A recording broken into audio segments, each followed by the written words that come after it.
기독교는 구원과 관련하여 믿음을 강조합니다. 하나님이 세상을 이처럼 사랑하사 독생자를 주셨으니 이는 그를 믿는 자마다 멸망치 않고 영생을 얻게 하려 하심이라. 그를 믿는 자마다. 기독교는 믿음을 강조합니다. 그러나 사람들 중에는 쉽게 믿는 분들이 있는가 하면 끝까지 믿음이 생기지 않는 분들도 있습니다. 똑같이 교회에 다니고 똑같이 성경을 배우지만 어떤 사람은 믿고 어떤 사람은 믿지 못하는 것이 현실입니다. 그 이유가 어디에 있을까요? 오늘 본문에는 예수님을 믿지 못하는 유대인의 이야기가 나옵니다. 이들은 예수님을 믿지 못하는 이유가 예수님이 자신들의 기준에 맞지 않기 때문입니다. 유대인들은 율법을 기준으로 모든 것을 판단합니다. 율법은 안식일을 거룩히 지키라고 명령합니다. 그리고 이 명령을 어기는 사람은 반드시 죽이라고 했습니다. 그런데 예수님은 안식일에 눈먼 자를 고치셨습니다. 그리고 안식일을 어긴 것이 이번이 처음이 아닙니다. 이전에도 안식일에 병자를 고치면서 내 아버지께서 이제까지 일하시니 나도 일한다, 그런 말을 했습니다. 예수님께서 안식일을 자꾸 어기는 것, 이것은 유대인들에게는 심각한 문제였습니다. 안식일 규정을 어기는 자가 하나님이 보내신 그리스도일 수가 없다는 것이 유대인들의 입장입니다. 여러분, 오늘날에는 사람들이 왜 예수님을 믿지 못할까요? 흔히들 누구에게나 통용이 되는 지식을 상식이라고 합니다. 사람이 살아가는데 상식은 중요합니다. 상식이 없으면 서로가 불편하고 힘듭니다. 그리고 이 상식은 합리성과 연관이 많습니다. 그래서 비상식적이다, 이런 말은요, 합리적이지 않다, 그런 뜻과 유사하게 받아들여집니다. 당시 유대인들에게 상식은 율법이었고 이 상식에 어긋나기 때문에 예수님을 믿을 수 없었습니다. 이처럼 오늘날도 사람들은 기독교가 우리 시대의 상식, 즉 합리성에 어긋나는 부분이 많기 때문에 믿을 수 없다, 그렇게 말합니다. 이재철 목사님께서 요한복음을 설교한 책 요한과 더불어라는 책을 보면요, 불교인이 바라본 기독교라는 글이 나옵니다. 이 글은 프랑스 유학을 하시는 어떤 스님이 쓰신 글인데, 이 스님은 유학 당시 수년 동안 가톨릭 수도원에서 수도사들과 함께 생활한 분입니다. 그래서 성경과 기독교를 잘 이해하시는 분입니다. 이분의 글을 잠깐 소개해 보려고 하는데요, 이 글을 소개하는 이유는 오늘날 사람들이 왜 신앙을 가지지 못하는지를 이 글을 읽어보면 잘 알 수 있기 때문입니다. 텍스트를 그대로 한번 읽어보겠습니다. 먼저 신의 창조에 대하여. 만약 불교인들에게 신과 인간의 창조 문제에 대해 말하라고 한다면 신이 인간을 만든 것이 아니라 그와 반대로 인간이 신을 만들었다고 할 것이다. 좀 더 정확하게 말한다면 불교인들에게는 신이 존재하지 않는다. 이와 같은 입장에서 있는 불교인들이 구약 성경의 창세기를 읽을 때 그것이 진지하게 받아들여질 리가 없다. 일종의 신화 또는 동화로밖에 여겨지지 않는다. 그 이상의 것으로 받아들이라면 그것은 한마디로 불가능한 일이다. 기독교인들은 그들의 신을 전지전능한 존재로 믿고 있지만 불교인들이 구약을 읽으면서 받는 인상은 실제로는 그렇지 못한 것 같다는 것이다. 신은 인간을 창조하기 전에 자기의 창조물에 대해 거의 아무것도 예측할 수 없었고 그 후에도 그들을 통제하고 관리할 능력이 없었던 것 같다. 신 자신도 그것을 인정하고 있음을 볼 수 있다. 신은 인간을 창조한 뒤에 왜 사람을 만들었던가, 공연히 사람을 만들었구나 후회하고 있다. 그리고 기회가 있을 때마다 인간을 홍수로 모조리 쓸어버리거나 유황불로 태워버리거나 또는 여러 가지 언어를 사용하게 함으로써 혼란에 빠지게 한다. 구약에서는 신이 그의 피조물을 지배하고 있는 것이 아니라 오히려 그들과 싸움을 하느라 고심하고 있음을 보여주고 있다. 구약을 읽으면 신을 도무지 이해할 수가 없다. 두 번째 항목입니다. 구세주로서의 예수에 대하여. 창조자로서의 하나님의 존재를 인정하지 못하는 불교인에게는 그 창조자가 보내었다는 구세주 역시 받아들일 수 없는 존재임은 너무나 당연하다. 불교인들에게 예수는 석가모니, 공자, 소크라테스와 같은 똑같은 한 사람의 인간일 뿐이다. 그리고 모든 인류를 구원한다는 크나큰 사명을 가지고 이 세상에 파견된 예수가, 그리고 죽으면 3일 후에 부활한다는 것을 아는 예수가 죽음 앞에서 어떻게 그렇게 겁을 내고 고통스러워하며 또 절망을 하는가? 제자들에게 말하기를 내 영혼이 근심하여 죽을 지경이다 고백하기도 하고, 할 수만 있다면 살려주십시오 고통스러워하다가 끝내는 나의 하나님 어찌하여 나를 버리셨나이까 절망해버리고 만다. 죽음 앞에서 예수가 보인 모습은 인류 역사상에서 보통 수준을 넘어선 사람들이 자신들의 신념이나 사상 또는 신의 등의 이유로 죽게 되었을 때 보여주는 그 떳떳한 모습과 비교가 된다. 예를 들어 사육신의 한 사람인 성삼문 또는 독립운동을 하다가 죽어간 안중근 의사, 사상운동과 민주화운동을 하다가 죽어간 수많은 사람들, 그들은 죽은 뒤 부활이나 천당에서의 영생과 같은 약속이 없었는데도 예수가 당한 것보다 훨씬 더 큰 고통과 고문을 견디면서 떳떳하게 죽음을 맞이했다. 불교인들에게 예수의 죽음은 거의 아무런 감동도 주지 못한다. 감히 말한다면 오히려 평범하고 유치하게 보기까지 한다. 세 번째, 기독교의 사랑에 대하여. 기독교를 사랑의 종교라고 표현하고 있는 것을 종종 본다. 그러나 사랑의 가르침은 기독교만의 전유물은 아니다. 인류의 위대한 종교치고 사랑을 가르치지 않는 종교가 없다. 불교의 자비, 유교의 인, 그 표현은 달라도 내용은 사랑이다. 힌두교, 이슬람교 등에서도 증오를 가르치지는 않는다. 그런데도 유독 기독교만을 사랑의 종교라고 말하는 것은 무슨 이유인가? 사실 기독교의 사랑은 편협하고 왜소한 것으로 보인다. 이웃 아닌 사람은 사랑하지 않는 배타적인 사랑같이 보인다. 예수가 사랑하고 관심을 기울였던 사람들은 그의 제자들, 그의 추종자들, 가난하고 병들고 핍박받는 사람들 뿐이었다. 예수가 하나님의 대리자로서 전 인류를 구하러 왔다면 어느 계층 사람들만 관심을 쏟아서는 안 될 것이다. 어떤 의미에서는 그의 추종자들을 사랑할 것이 아니라 자기를 배척하고 반대했던 제사장들, 율법사들, 바리새인과 사두개인들, 그리고 권력층의 사람들을 사랑해야 했을 것이다. 베드로와 같은 착한 제자가 아니라 유다와 같은 악한 제자를 사랑했어야 했다. 예수 자신은 원수를 사랑하라, 70번씩 7번을 용서하라 가르쳤지만 정작 자신은 반대자에게 얼마나 사랑을 베풀었는가?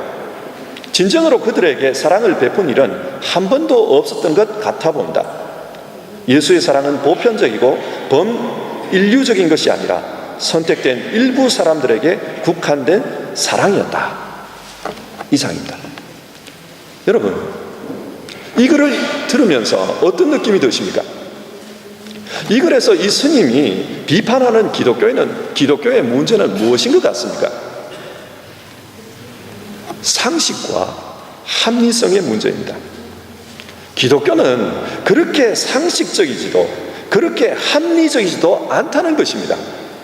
그래서 믿을 수 없다, 그런 주장을 하고 있습니다. 아마 우리 시대의 많은 분들이, 어쩌면 여기에 앉아 계시는 분들 중에도 공감하시는 분들이 많을 것 같습니다. 그러면 반대로 이런 질문을 한번 해봅시다. 과연 상식적이면 믿을만 한가요? 예를 들어 우리는 갈릴레이 재판을 잘 알고 있습니다. 과학자 갈릴레이가 태양이 지구를 돈다는 것이 상식이던 시대에 지구가 태양을 돈다 반대 주장을 하다가 종교 재판을 받았습니다. 여러분, 그 당시에는 천동설이 상식이었지만 지금은 어떻습니까? 지금은 어린 아이들도 지동설을 상식으로 알고 있습니다. 이게 뭘 말하는 겁니까? 상식도 바뀐다는 것입니다. 따라서 지금 상식적으로 옳다고 해서 앞으로 그 상식이 영원히 진리는 아니라는 말입니다. 그렇기 때문에 상식으로 옳다고 해서 그것이 믿을 수 있는 근거가 되지는 않습니다. 상식은 바뀔 수 있기 때문입니다. 그러면 합리성은 어떻습니까? 합리적이면 다 믿을 수 있습니까? 합리성의 학문, 과학을 한번 생각해 봅시다. 수백 년 동안 과학자들은 뉴턴의 물리학을 진리처럼 받아들였습니다. 그러나 20세기에 들어와서 전자나 중성자 같은 미세한 영역을 다루는 물리학이 발전하면서 뉴턴의 고전역학이 미세한 영역에서는 맞지 않다는 것을 알게 되었습니다. 그래서 새로운 이론, 양자역학이라는 것이 나오지 않았습니까? 이게 뭘 의미합니까? 합리적이라는 과학도 발전하면 과거의 이론이 부정될 수가 있습니다. 따라서 지금 합리적이라고 생각하는 것이 미래에는 더 이상 합리적이지 않을 수 있습니다. 이처럼 합리성이라는 것 역시 절대 불변의 진리가 아니라 시대의 한계를 가지고 있습니다. 따라서 합리적이면 믿을 수 있고 비합리적이면 믿을 수 없다는 것은 말이 안 되는 주장입니다. 상식과 합리성을 가지고 믿음을 논하는 것은 한편 똑똑해 보이기는 하지만 사실은 어리석은 것입니다. 이런 방법으로는 영생의 진리에 이를 수는 없습니다. 그렇다면 여러분, 성경이 말하는 신앙은 어떤 것입니까? 26절 말씀을 보면 알 수가 있는데 너희가 내 양이 아니므로 믿지 아니하는도다. 주님은 그렇게 이야기합니다. 사람들이 주님을 믿지 않는 이유는 주님께 속하지 않았기 때문이라고 합니다. 이게 무슨 말씀입니까? 믿음은 예수님에 대해 합리적으로 따지고 그래서 합리적으로 설득이 되기 때문에 믿는 것이 아니라 주님께 속했나 속하지 않았나 그런 관계의 문제라는 것입니다. 이것은 27절에서 좀 더 자세히 말씀됩니다. 내 양은 내 음성을 들으며 나는 그들을 알며 그들은 나를 따르느니라. 주님은 자신을 믿는 사람들의 특징을 주님의 음성을 듣고 주님을 안다고 했습니다. 그리고 주님도 그들을 압니다. 신앙은 아는 거랍니다. 아는 거라고 말씀합니다. 여기서 알다라는 말은 헬라어로 기노스코인데 이것은 어떤 대상에 대한 정보를 아는 것이 아니라 그 대상을 경험으로 관계로 아는 것을 의미합니다. 따라서 이 기노스코는 다른 말로 믿음이라는 말과 대체가 될 수 있습니다. 누가복음 1장에는 하나님의 천사 가브리엘이 마리아에게 찾아가 예수님의 출생을 예고하는 내용이 나옵니다. 보라, 네가 잉태하여 아들을 낳으리니 그 이름을 예수라 하라. 그러자 마리아는 당황하여 질문합니다. 나는 아직 남자를 알지 못하는데 어떻게 이런 일이 있을 수 있습니까? 여기서 마리아가 말하는 남자를 알지 못한다는 것은 남자에 대한 지식이 없다 그런 뜻이 아닙니다. 마리아는 이미 요셉과 정혼한 사이입니다. 그러니까 남자에 대한 일반 정보는 충분히 가지고 있습니다. 여기서 남자를 알지 못한다는 것은 남자와 잠자리를 한 적이 없다는 뜻입니다. 잠자리를 함께 하는 것, 이걸 표현할 때 기노스코라는 동사를 사용하고 있습니다. 그러니까 기노스코는 지식으로 아는 것이 아니라 경험을 통해 인격적으로 아는 것을 말합니다. 그렇다면 여러분, 신앙이 뭐겠습니까? 성경이 말하는 신앙이 뭡니까? 신앙이란 주님과의 인격적 관계, 즉 신뢰를 가리킵니다. 내가 그분에 대한 인포메이션을 많이 가지고 있는 게 신앙이 아니라 그분을 내가 경험해서 아는 것, 신뢰하는 것, 그것이 신앙입니다. 이게 중요합니다. 신앙은 인격적 관계성의 문제입니다. 예를 들어 한번 설명해 보겠습니다. 사람들은 자기 자식을 사랑합니다. 저도 제 자식을 사랑합니다. 왜 사랑할까요? 세상에는 내 자식보다 더 잘생기고 더 재능이 많은 아이들이 있습니다. 합리적으로 생각한다면 더 잘생기고 더 재능이 많은 아이를 사랑해야 합니다. 그러나 어떤 부모도 예외 없이 자기 자식이 가장 사랑스럽습니다. 왜 그럴까요? 그 이유는 자식 사랑이란 합리적인 이유를 따져서 사랑할 만하기 때문에 선택하는 문제가 아니라 관계의 문제이기 때문에 그렇습니다. 신앙도 마찬가지입니다. 신앙은 합리적으로 따져서 그 교리가 믿을만 하다고 생각하기 때문에 믿는 것이 아닙니다. 살아계신 하나님을 만났기 때문에 그분이 합리적이든 합리적이지 않든 그분을 신뢰하는 것입니다. 바울 사도는 이 만남을 성령과 관련해서 말씀합니다. 누구든지 그리스도의 영이 없으면 그리스도의 사람이 아니라, 그리스도인은 하나님을 만난 사람입니다. 그래서 그분의 영이 자기 안에 함께하는 사람입니다. 이처럼 신앙은 그 대상에 대해서 논리적으로 이해하고 합리적으로 설득이 되기 때문에 믿는 것이 아니라 내가 하나님과 관계 속에 있기 때문에 믿는 것입니다. 물론 이 말을 통해서 우리의 신앙이 비이성적이어야 한다, 그런 것을 이야기하는 것은 아닙니다. 우리의 신앙은 이해되기 때문에 믿는 것이 아니라 믿기 때문에 이해하려 한다는 것입니다. 오해하지 마십시오. 이해되기 때문에 믿는 것이 아니라 믿기 때문에 이해하려 한다는 것입니다. 그러면 그 주님과 관계성 속에 있는 사람은 어떻게 신앙합니까? 먼저 주님의 말씀을 믿습니다. 27절을 다시 보면요, 내 양은 내 음성을 들으며. 오늘 본문에서 유대인들이 예수님을 믿지 못했던 이유는 주님의 말씀을 믿지 못했기 때문입니다. 사람들은 계속해서 예수님께 당신이 그리스도이면 밝히 말씀하소서 요청합니다. 그러나 예수님은 내가 너희에게 말하였을 때 믿지 아니하였도다, 그렇게 이야기합니다. 예수님은 이미 자신이 하나님이 보내신 구원자라는 것을 여러 차례 말씀하셨습니다. 그러나 사람들은 믿지 않습니다. 사람들이 예수님을 믿지 않는 것은 구체적으로 이야기하면 예수님의 말씀을 신뢰하지 못하는 것입니다. 따라서 오늘 우리가 예수님을 믿는다고 주장하는 것은 예수님의 말씀이 참되다, 진리다, 그것을 믿는 것입니다. 이처럼 예수님의 말씀을 진리로 믿는 사람들은 당연히 예수님을 따라갑니다. 27절, 그들은 나를 따르느니라. 여기서 따름이란 예수님을 신뢰하기 때문에, 그분의 말씀이 진리이기 때문에 그분이 가신 믿음의 길을 자기도 쫓아가는 것입니다. 순종의 삶을 사는 것입니다. 그래서 이 세상에 살지만, 이 땅에 두 발 딛고 서 있지만 예수님이 전해주신 하나님 나라의 삶을 따라 살려고 노력합니다. 그게 순종입니다. 설교를 마무리하겠습니다. 마르코 폴로라는 사람이 있습니다. 그는 13세기에 이태리에서 태어난 사람이었습니다.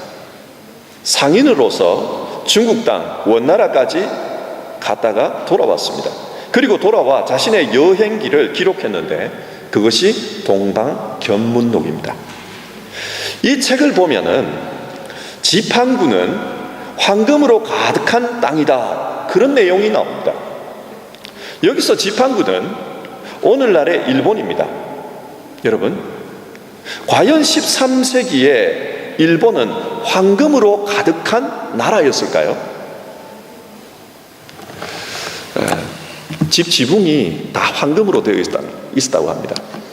여러분 이해가 되시나요? 저는 돼요. 동양의 초가집을 생각해 보십시오. 지붕이 다 노랗습니다. 그걸 과장해 가지고 집이 다 황금으로 되어 있었다.